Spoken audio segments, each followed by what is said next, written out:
for Pacifica Radio, May 10th, 2015. I'm Scott Horton. This is Anti-War Radio.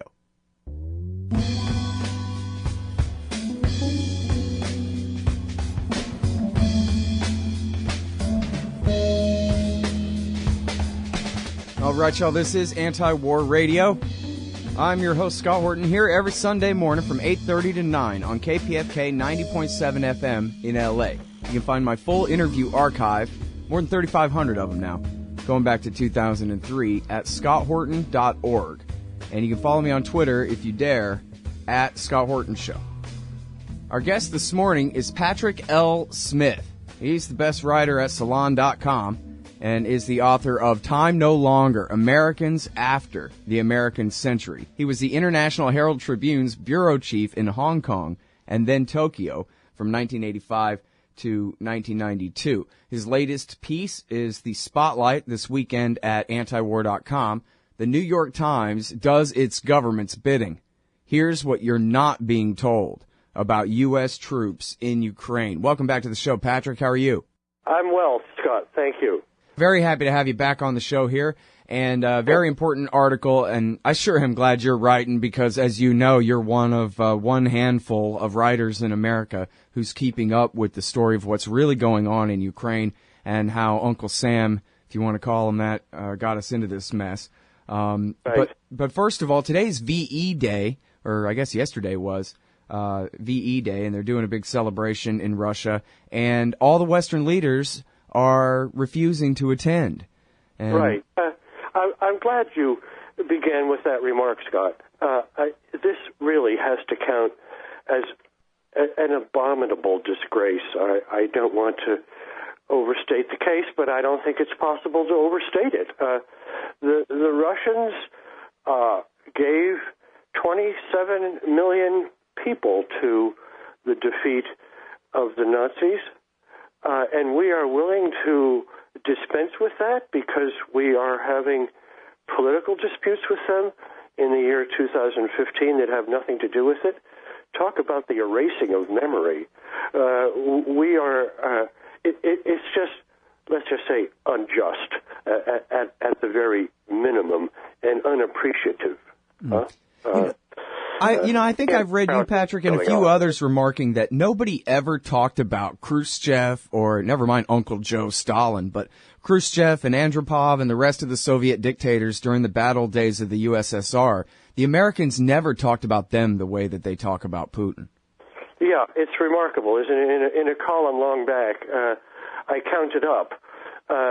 Not since Stalin has anybody been this thoroughly run into the ground. The common word is demonized, and it's good enough. And Stalin only after his Uncle Joe days were over, right? Why? Well, I did a long interview with Stephen Cohen, the Russianist, the other week, and he pointed out, I thought very astutely, demonizing Russia is a substitute for policy, right? We don't know what else to do, and it's a substitute for analysis. We don't have a policy over there other than to aggress as far as close to the Russian border as we can. And what beyond that, I haven't heard a word as to what's supposed to happen then. As I said in my column this past week, the one that got me on your show, and admittedly it was quite a heated column, we are really playing with fire here now. Two nuclear powers coming this close to personnel contact. It's just thoughtless. Shocking. Well, and see, that's the thing of it too, right, is that the worst case scenario is the extinction of mankind in a full-scale thermonuclear exchange or this kind of thing. And yet there's not too much gray area between sending troops to train Ukraine's army and screw around and maybe cause a war and total war. I mean, if there's a war, it's going to include H-bombs. There's no way for America to fight Russia and keep it conventional in any sense. Well, I'll go with the verb could, right? And could is awful enough, right? I think I would like to say to listeners, we're talking about several hundred people, several hundred Americans in uniform, at least several hundred announced, acknowledged. We don't know beyond that, and we can't sensibly have these sorts of conversations, Scott, on the assumption that we know everything. We really mustn't. So we have an acknowledged several hundred.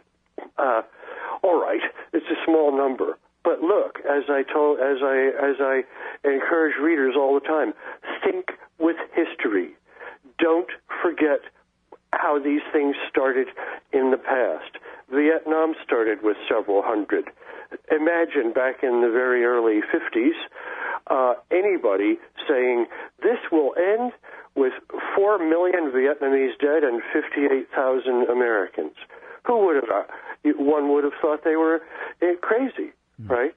The Iraq War. Look what it ballooned into. The pattern is very plain, and the pattern is what causes me to be so disturbed. Mm-hmm. Well, and someone might get the impression, as you write in this article, that, well, it must not be that big of a deal, because when the New York Times mentions it at all, of course, they just blame everything on Russia, and they never give the real context, but they don't even pay that much attention to the story. And so, hey, it's just another training exercise in just another country. America trains armies all over the world. What difference does it make, is what the average person might think about this. Right. Look, when President Obama sent several hundred Americans back to Iraq as advisors sometime last year, correct? Last summer? Okay. That was page A1 in the New York Times. We all remember that. That was a very big deal. We now send several hundred advisors, trainers, what have you,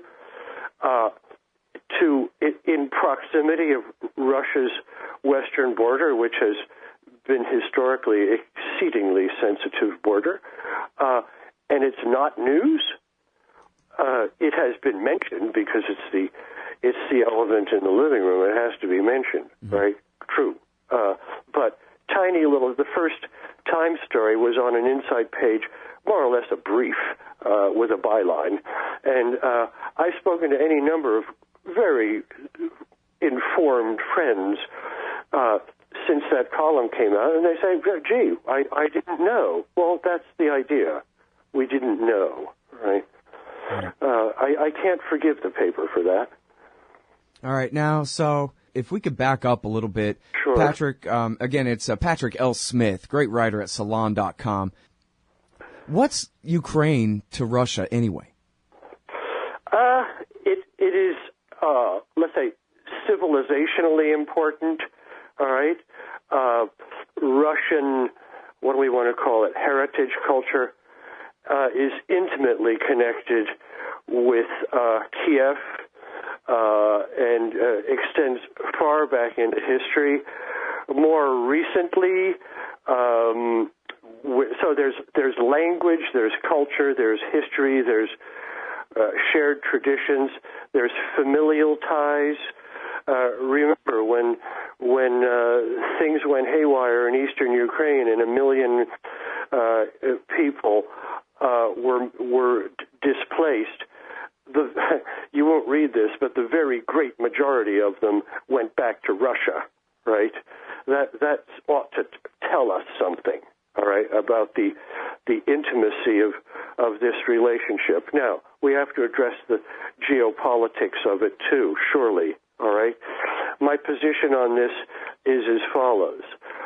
Spheres of influence are 19th century technologies. They were never very attractive. During the colonial era, when they would have, in many people's minds, reached their sort of high point, they were pretty ugly. Of course, we all know that. But my view is, no, that's not when spheres of influence came fully into their own. The Cold War was basically the division of the planet into spheres of influence. Now, these are undesirable concepts, I call it just a bad, outdated technology. So my view is we must, but they are realities, especially given the eastern advance of NATO and other such things, right? And in my view, the Cold War never really ended. I've said that numerous times. So what do? In a sensible policy design, we must observe spheres of influence without honoring them. Everybody knows they are not attractive, and it's our job in the 21st century to ditch them, but we haven't yet. As numerous people say, reverse this situation and think just for a second what would happen. We would have perhaps the Russians active in the Yucatan Peninsula, right? And we go back a mere half a century to the Cuban Missile Crisis. There's no ambiguity about this, right? And so we have deep historical, cultural ties, and then we have more recently the really regrettable East-West tensions and our failure in the 21st century to advance beyond these. They are realities. Mm-hmm. One more remark, Scott, if I may. Look, the Times coverage is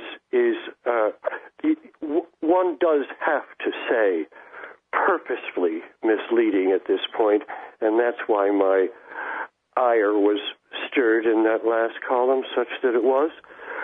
Look, the trainers arrived in mid-April. We had a Pentagon announcement, I think, the 16th of April. It's in the record. A week or two later, we had a report from Washington, the State Department, the inimitable Marie Harf, the State Department, the hack who does the State Department's announcements, saying the Russians are amassing troops again on their border. They didn't. Putin is, of course, amassing troops on his western border. All right. Mm-hmm. And he said 2 weeks ago that the presence of our trainers would destabilize the situation. Here's the failure. No causality was ever suggested in the news coverage. We are being led to think that the presence of these troops there should have absolutely no bearing on Moscow's thinking. It's ridiculous. It's completely ridiculous. And it's an abandonment of responsibility, speaking as a professional practitioner, for the Times to put this stuff across as sort of wide-eyed innocence, right? We decline. This is an old habit in Washington, and it runs all through our media coverage of these sort of situations. Absolutely allergic to notions of causality. Why did this happen? How did A, B, and C line up?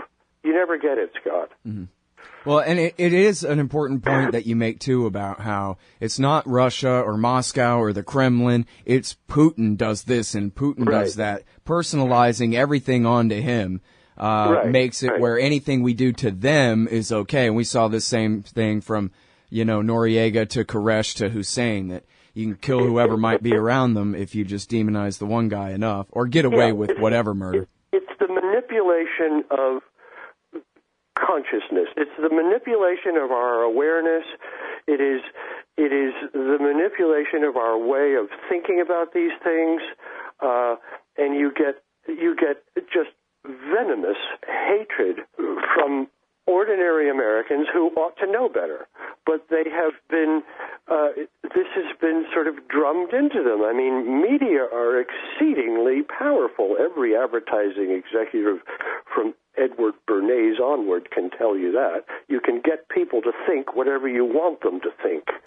And this is dangerous. This is a component of our danger in that we are so vastly uninformed. Go to the European press and you get an entirely different accounting of these things.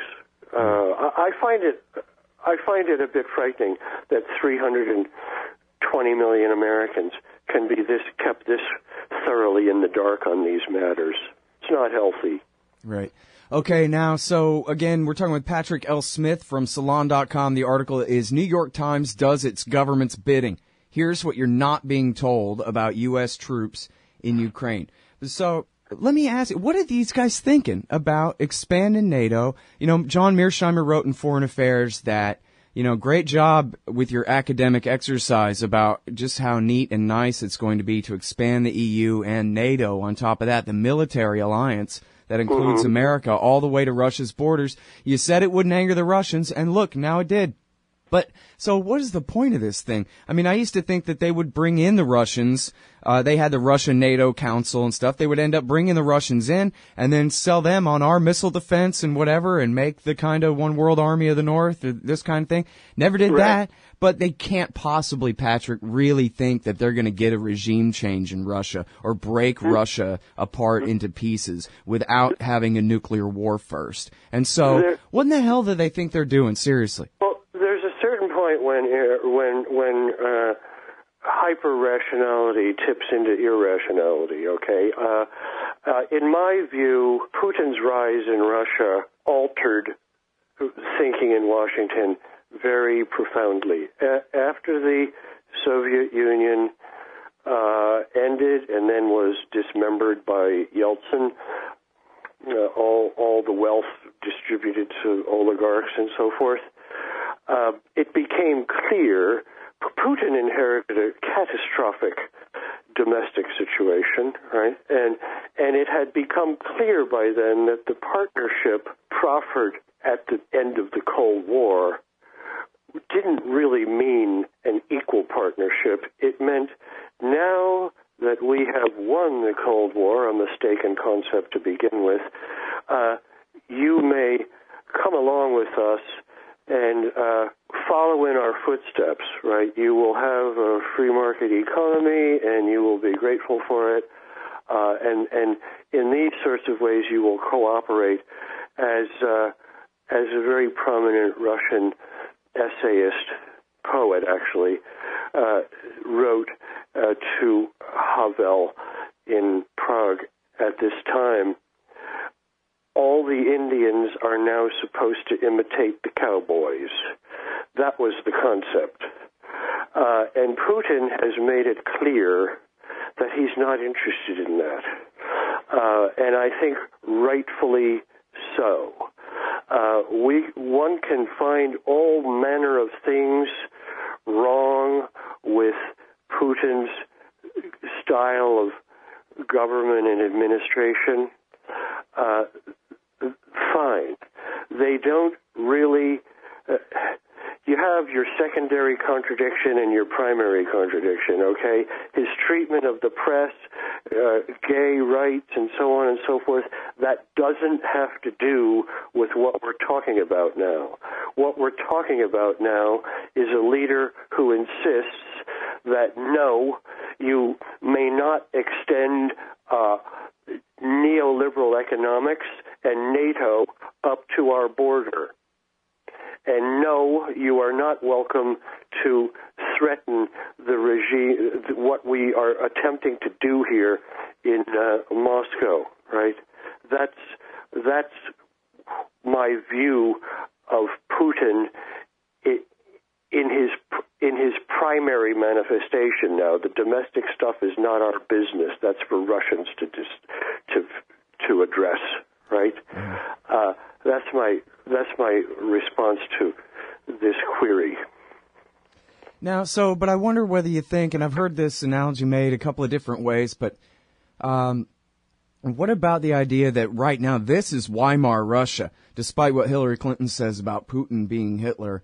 Hey, this guy could die of cancer in 6 months or something. I don't know. And then who comes after him? Or maybe remember he went on vacation with his girlfriend for a week and everybody freaked out like there was some kind of coup? Well, what if there was? And what if people far to the right of Putin come next? Right. it's a corollary to your previous question, and I'm glad you returned to it in this way. We don't have a forward plan, all right? We've done this over and over and over again. We didn't have a forward plan when we knocked over Saddam Hussein, and it's pretty hard to make Saddam Hussein look good, but we managed to do so over the next 10 years, didn't we?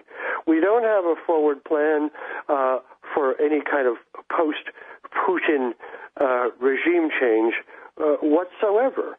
And most saliently, Scott, we are deluded in the assumption that we can win this Ukraine crisis, that we can resolve it our way. There is no way under the sun that Moscow is going to tolerate a Western success in Ukraine, the installation of NATO facilities and so forth. Just forget it. They will go to the mat on this. And we just don't seem to get that. Mm-hmm. We just don't seem to get that. They will go all the way just as we would if a reverse situation were to occur in our hemisphere. Mm-hmm. Yeah, in your article here at Salon.com, you talk about the sensitive history. I think you mentioned before in the interview, too, the sensitive history of Ukraine and Russia in the sense that not just are they very close countries in terms of geography and long-time history going back, America to Canada or America to Mexico, that kind of thing. Right. But they've been invaded by way of Ukraine more times than anybody can count, I guess. Yes. It's again, this border with Europe, the Europe, let's say the Europe-facing border, is very, very sensitive real estate. Why policy thinkers cannot factor this in to their considerations is absolutely beyond me. Is it some kind of sign of weakness to say, this justly or unjustly is a problem? We better observe the sensitivities. We're just not there. We are in a certain way deluded as to our own unchallengeable power, right? We're going to get a bloody nose here. I said a year ago, we will retreat on Ukraine one way or another, and I hope we are forced to sooner rather than later.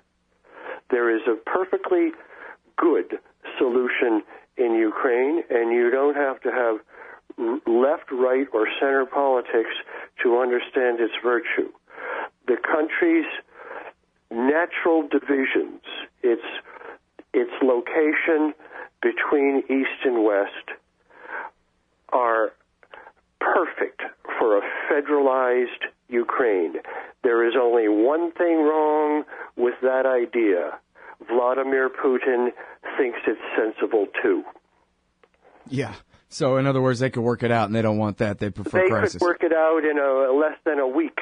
And one of the hidden aspects of the current agenda, Scott, make no mistake, the Germans and the French and others in Europe are very eager for a negotiated settlement of the kind I just described. Mm-hmm. That's why there were ceasefire talks in Minsk twice. We are now living in what we call Minsk II, an imperfect ceasefire, but the best we got right now. Well, now, right? So back to the beginning then, Patrick. Are the troops, is it the case that the reason the Americans are sending weapons and trucks and all this military gear and money and special forces to train their National Guard, who, I'm sorry, we didn't have time to get to the fact that we're training their National Guard, not their army, but their National Guard, who are at least in great measure a bunch of Nazis. Are they doing this to undermine Minsk too? Is that the purpose of this? Yes, that's what I was about to say. The one hidden purpose of these troops there is to it is an act of resistance against European efforts for a negotiated settlement. We do not want a negotiated settlement. We do not want a compromise. We don't understand that word. It's not in our vocabulary. We were very upset with Minsk too. Please note, listeners, we weren't invited for a very good reason, and it was structured with Putin's people. Well, Putin himself was right there. Mm-hmm. This was done. This is what people are working toward.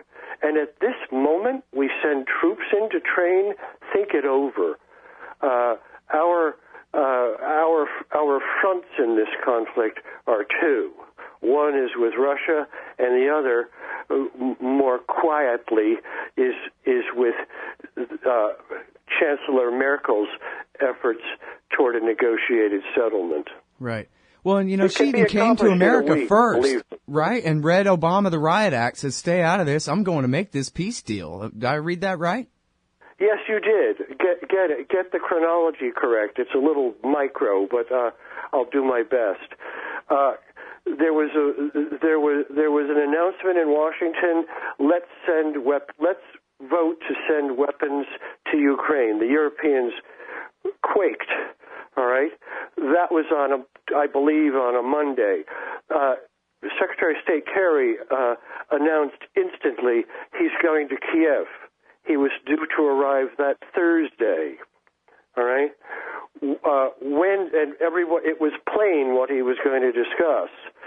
That Wednesday, Chancellor Merkel called François Hollande in Paris and said, get yourself a plane ticket, we're going to Kiev, and we're going on from there to Moscow. A completely improvised trip. And that was when Minsk II was planned and subsequently signed. And so at that point, Merkel had said to the Americans, absolutely no on the weaponry. Absolutely no. We were forced to observe that. We have been to date. And what's the next move? Trainers. Okay, no weaponry, but trainers. And plenty of trucks and other military equipment. Yeah. Well, the non-lethal bit, right? Goggles and all that sort of thing. Yeah. Although dozens and dozens, maybe hundreds of trucks, that can make a bit of a difference on the battlefield. It's not nothing. Right. Yeah. And now, I hate to do this to you, Patrick, but I got to end this interview soon, and I'm going to end it on a point made by Henry Kissinger, for crying out loud, which was, he said, look at the timing of what all happened here. Putin was holding the Sochi Olympics just to make the case. Look how European we are. Look how much like you we are. And it doesn't make sense that, America's narrative here, that the Russians are the aggressors and picked this fight. And he doesn't quite get into the coup d'etat, but we all know what he's talking about there. Right. And so that really is the point, though, that I wanted to let you address would be what if it hadn't have been for the coup and America's aggression and adventurism in Ukraine, what was the Russian stance? What exactly was Putin trying to do, not just with Sochi, but overall in terms of his relationship with the EU and the Americans before they blew it up?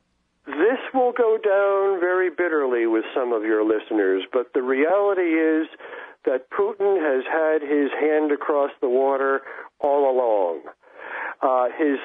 His stipulation is, and I think perfectly just, we all insist on the same thing in every relationship we have. His stipulation is, let us cooperate. We are equals. This is a multipolar world. This is what we will not accept. All right, y'all, that is Patrick L. Smith. He's the author of Time No Longer, Americans After the American Century, and he writes a great column at Salon.com. Thank you very much for your time again on the show, Patrick. A pleasure, Scott. Good questions. All right, y'all, that again is Patrick L. Smith at Salon.com, and that's it for Anti-War Radio for this morning. Thanks very much for listening. I'm Scott Horton, here every Sunday morning from 8:30 to 9 on KPFK 90.7 FM in LA, kpfk.org. You can find my full interview archive at scotthorton.org and follow me on Twitter at Scott Horton Show. See you next week.